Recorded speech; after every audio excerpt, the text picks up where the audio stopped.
Alright, so this is the last day that we're going to spend on rational exponents.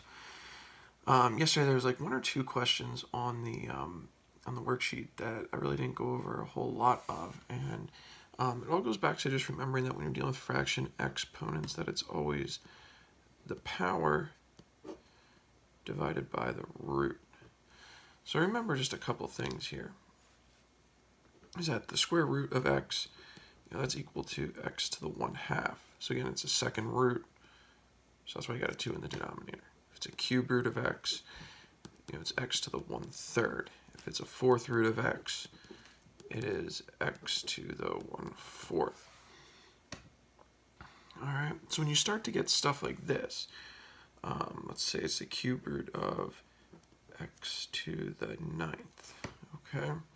I can go and rewrite this as, remember, it's the power divided by the root. X is being raised to the 9th power. It's a root of 3. So 9 divided by 3 is 3. And that's it. Also, wouldn't matter, too, if this was written like this. Cube root of x raised to the 9th power. It's still a cube root. You still have an exponent of 9, so it's still x to the 9/3. Simplify these fractions if you can. So 9 divided by 3 is 3. So either way, you're going to get x to the 3rd. Okay, same deal like this. Square root of x to the 8th, or as x to the 8/2. Again, it's a square root, so I got a 2 in the denominator there. 8 divided by 2 is 4.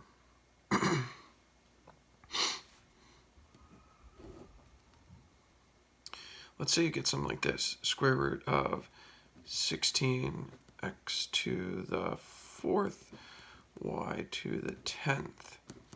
So we're going to take the square root of 16 separately. We're going to have x to the 4/2, y to the 10/2. We have 4. 4 divided by 2 is 2, so 4x squared. 10 divided by 2 is 5, so 4x squared, y to the 5th.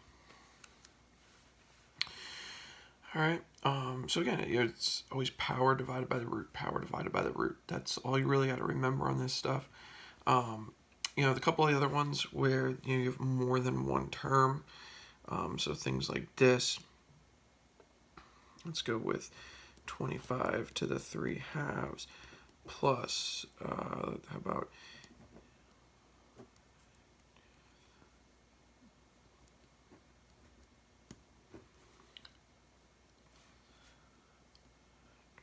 go with 16 to the 3/4.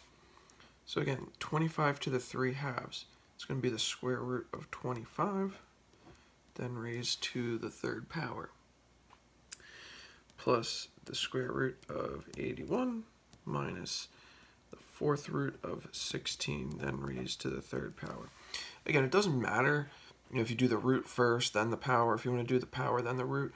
I just like to do the root first, then the power, because 25 to the 3rd power, I don't know that off the top of my head. So it's a pretty big number. 25 times 25 is 625. So then you multiply that by another 25, you get some pretty big numbers there. So square root of 25 is 5. So I got 5 to the 3rd. Square root of 81 is 9. 4th root of 16 is 2. I still got to do that to the 3rd. That's 125 plus 9 minus 8. That's going to be 126. All right, so I think that should cover pretty much everything you'd see on today's checkpoint. I'm going to put up 6-2 practice B for you to work on. That's optional, but I would definitely do it. It's good practice. I'm going to set up a live session probably for tomorrow if anyone has any questions. All right, and again, if you have any questions, please email me. That's definitely best. Remember, my email is